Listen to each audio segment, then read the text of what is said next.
The Dunning-Kruger effect is something that I was introduced to within the last few weeks, and I've thought about it a lot recently.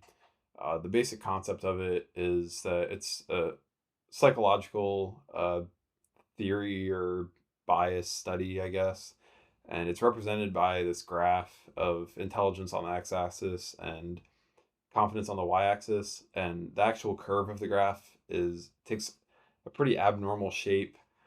There's a spike in confidence when your intelligence is relatively low, which results in the peak of Mount Stupid. So basically, when your intelligence is very low, but your confidence is very high.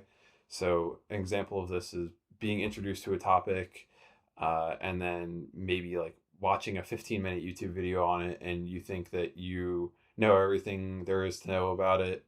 But then Mount Stupid is quickly uh, eroded, I guess, into the Valley of Despair. So basically, you kind of overcome the initial like newcomer intelligence, just and you really start to dive deeper into the detail of a topic, and you realize that there's a lot more to it.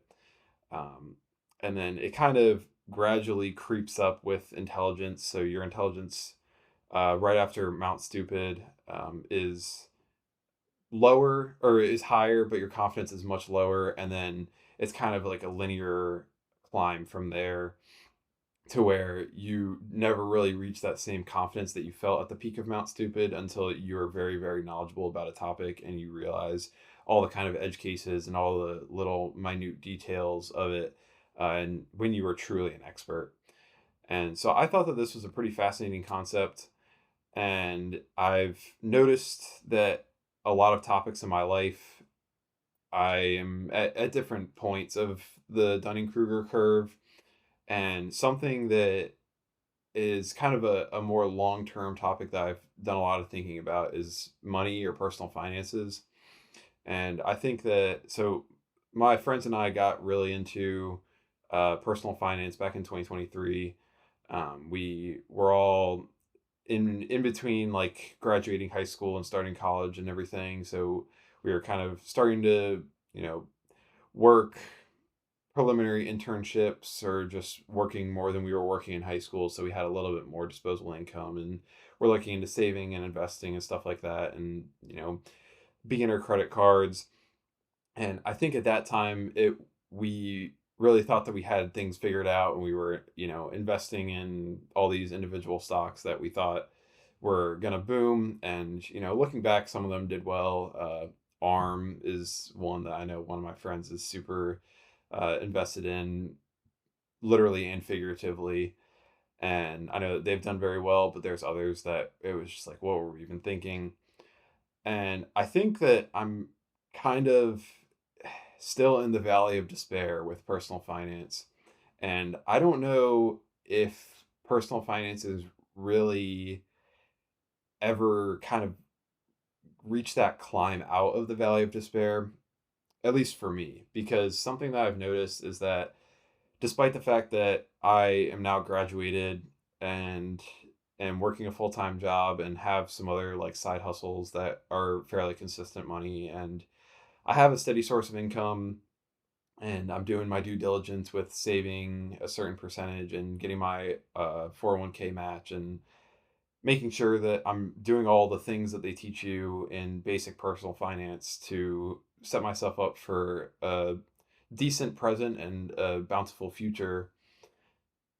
It has taken this psychological toll on me to where every time I spend money, I feel like I'm doing something wrong. Because once you learn about compound interest and you realize that the $10 that you're spending on a Chipotle burrito could be $70 by the time you retire, that ends up extrapolating to like every facet of your day-to-day life, because then it's like every time you spend money on something that could be better spent elsewhere, that could be invested, that could be saved, or that could be put towards a down payment on a house, or just any sort of asset or investment that you are into or that you're thinking about for the near future.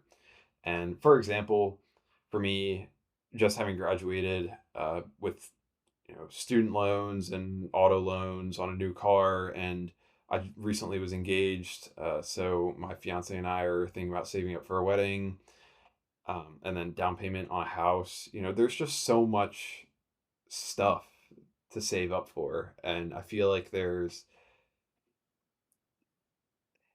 it's almost difficult to legitimize any extraneous purchase now when there are all these large sums that I know I'm going to have to save up for in the future.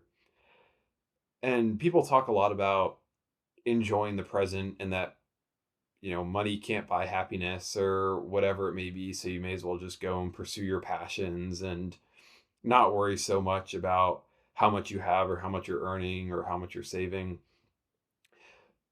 But I just don't.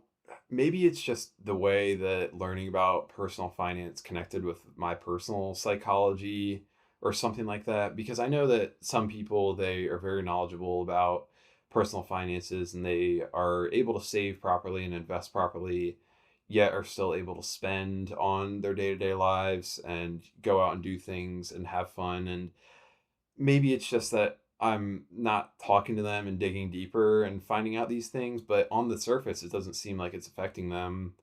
And, swiping their credit card for, like I said, a $10 Chipotle burrito isn't like a mental battle that you're struggling with for the next 5 to 10 minutes over, every bite that you take out of it. It's like, okay, well, that's another 30 cents down the drain or whatever it may be. And I'm just wondering if there's ever a way out of this kind of psychological battle, because I know that I'm not doing bad. I know that I'm doing the things I'm supposed to be doing and I'm making my payments and I'm saving more than the average person percentile wise. And so at the end of the day, I'm grateful for the mindset that I have, but at the same token, it makes it difficult to fully enjoy vacations or just days where I'm going out with my friends or going out with my fiance and spending money on things that can be assigned as frivolous, but in the grand scheme of things, these are memories that I'm making and things that I'm enjoying. And I'm glad that I'm going out and I'm living my life, but it's never to the fullest extent. And that is just a curious phenomenon and not the worst thing in the world, but it's just something that has really piqued my interest recently.